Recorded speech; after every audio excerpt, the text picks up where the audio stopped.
Hi friends, ഇന്ന് നമ്മൾ നോക്കുന്നത് ദേശാഭിമാനി അക്ഷരമുറ്റം ടാലൻറ്റ് ഫെസ്റ്റ് 2024 ഇന്ന് നടന്ന ഉപജില്ലാ തലം UP വിഭാഗത്തിൻ്റെ ചോദ്യപേപ്പറാണ്. കൂട്ടുകാർക്ക് നമ്മുടെ വീഡിയോ ഇഷ്ടമായ വീഡിയോ ഒന്ന് ലൈക്ക് ചെയ്ത് ചാനൽ സബ്സ്ക്രൈബ് ചെയ്യുക. കൂട്ടുകാർക്ക് ഈ ക്വിസിൽ എത്ര മാർക്കാണ് കിട്ടിയതെന്നും എത്ര പേർ ജില്ലാതലത്തിലേക്ക് മത്സരിക്കുന്നുണ്ടെന്നും കമൻറ്റ് ബോക്സിൽ അറിയിക്കുക. അപ്പോൾ നമുക്ക് ക്വസ്റ്റ്യൻസ് നോക്കിയാലോ. ചിത്രത്തിൽ കാണുന്ന പാലം വയനാട്ടിലെ മുണ്ടക്കയിൽ സൈന്യം വളരെ വേഗത്തിൽ നിർമ്മിച്ചതാണ്. എന്താണ് ഈ പാലത്തിൻ്റെ പേര്? ബെയ്ലി പാലം.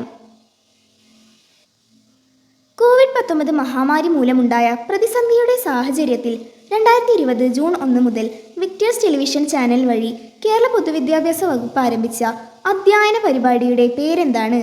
ഇന്ത്യയിലെ ആദ്യ സംരംഭമായ ഈ പദ്ധതിയുടെ ആപ്തവാക്യം വീട്ടിലൊരു വിദ്യാലയം എന്നാണ്.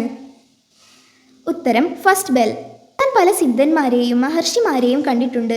എന്നാൽ നാരായണ ഗുരുവിനേക്കാൾ മികച്ചതോ അദ്ദേഹത്തിന് തുല്യനോ ആയ ഒരു മഹാത്മാവിനെ എങ്ങും കണ്ടിട്ടില്ല. നോബൽ സമ്മാനം ജേതാവ് കൂടിയായ ഒരു കവിയാണ് ഇങ്ങനെ പറഞ്ഞത്. ആര്? ടാഗോർ. വയനാടൻ ഉരുൾപൊട്ടൽ ദുരന്തത്തിൽ അകപ്പെട്ട വെള്ളാർമല സ്കൂൾ കുട്ടികൾ തയ്യാറാക്കിയ മാഗസിൻ മാധ്യമങ്ങളോട് നിങ്ങൾ വായിച്ചിരിക്കും. ഒരു കഥയോടെയാണ് മാഗസിൻ അവസാനിപ്പിക്കുന്നത്. കഥയുടെ അവസാന ഭാഗത്തെ വരികൾ വായനക്കാരെ വേദനിപ്പിക്കുന്നു. കഥയിൽ ഒരു കിളി പറയുന്നു, ഇവിടം വിട്ടു പൊയ്ക്കോ, വേഗം രക്ഷപ്പെട്ടോ, ഒരു വൻ ദുരന്തം വരാനിരിക്കുന്നു, മലവെള്ളപ്പാച്ചിലിൽ നിന്ന് ഉടൻ രക്ഷപ്പെട്ടോ എന്ന്. എന്തായിരുന്നു ഈ മാഗസിന് നൽകിയ പേര്? വെള്ളാരം കല്ലുകൾ.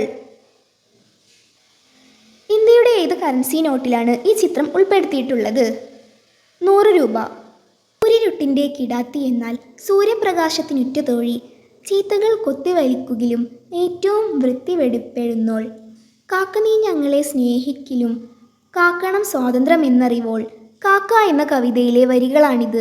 കവിയാര്? വൈലോപ്പിള്ളി ശ്രീധരമേനോൻ. സമാനതകളില്ലാത്ത ദുരന്തമാണ് വയനാട്ടിലുണ്ടായത്. ദുരിതക്കയത്തിൽ നിന്നും അവരെ കരകയറ്റാൻ നമുക്കാവുന്ന സഹായങ്ങൾ ചെയ്യാം. ദുരിതാശ്വാസം എന്ന പദത്തിന് തുല്യമായ ഇംഗ്ലീഷ് വാക്കാണല്ലോ ഡിസ്ട്രസ് റിലീഫ്. ഡിസ്ട്രസ് എന്നതിൻ്റെ സ്പെല്ലിംഗ് കണ്ടല്ലോ. റിലീഫിൻ്റെ സ്പെല്ലിംഗ് എന്ത്? RELIEF. ഒളിമ്പിക്സിൽ 100 ഗ്രാം ഭാരം അധികമായതിനെ തുടർന്ന് അർഹമായ വെള്ളി മെഡൽ നഷ്ടമായെങ്കിലും പോരാട്ടം വീര്യം കൊണ്ട് നമ്മുടെ മനം കവർന്ന ഇന്ത്യൻ ഗുസ്തി താരം വിനേഷ് ഫോഗട്ട്. ഡച്ച് ചിത്രകാരൻ വാൻഗോഗിൻ്റെ വിഖ്യാതമായ ഏത് പെയിൻറ്റിംഗ് ആണിത്? The potato eaters. ഉരുളക്കിഴങ്ങ് തിന്നുന്നവർ. ഇന്ത്യൻ രാഷ്ട്രപതി തെരഞ്ഞെടുപ്പ് മത്സരിക്കാനുള്ള ഏറ്റവും കുറഞ്ഞ പ്രായം 35 വയസ്സ്. ചിത്രത്തിൽ കാണുന്ന സ്പോർട്സ് ഉപകരണം ഏത്? ജാവലിൻ. ഭാരതരത്നം എന്നറിയപ്പെടുന്ന ഇന്ത്യൻ സംസ്ഥാനം? മണിപ്പൂർ.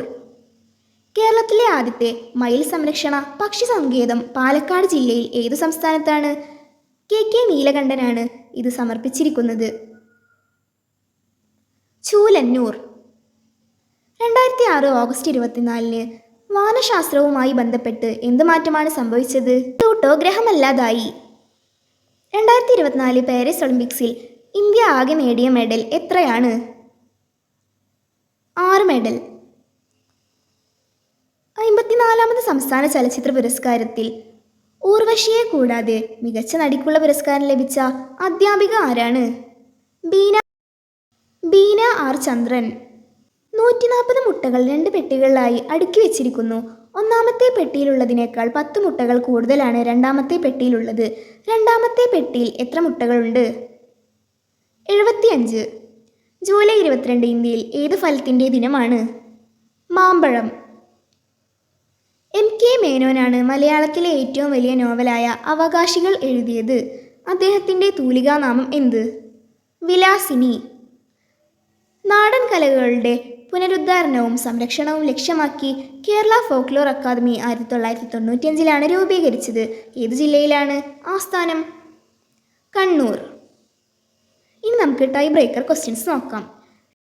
ഡിസംബർ 22 ഈ പ്രതിഭാശാലിയുടെ ജന്മദിനം. തമിഴ്നാട്ടിലെ കുംഭകോണത്തുള്ള ഇദ്ദേഹത്തിൻ്റെ വീട് ഇപ്പോൾ മ്യൂസിയമാണ്. 1887 ജനിച്ചു. 1920 അന്തരിച്ചു. ആരാണ്? ശ്രീനിവാസ രാമാനുജൻ. ഇന്ത്യയിലെ ഏത് നഗരത്തിലാണ് ഹഷീദ് ഭഗത് സിംഗ് എയർപോർട്ട് സ്ഥിതി ചെയ്യുന്നത്? ചണ്ഡീഗഡ്. ആത്മകഥയ്ക്കൊരാമുഖം ആരുടെ ആത്മകഥയാണ്? ലളിതാംബിക അന്തർജനം. കുരുത്തോല കൊണ്ടുള്ള മെയ്യാഭരണം ഏതിനു തുള്ളലിലാണ് ഉപയോഗിക്കുന്നത്?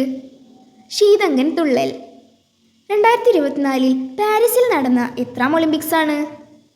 33.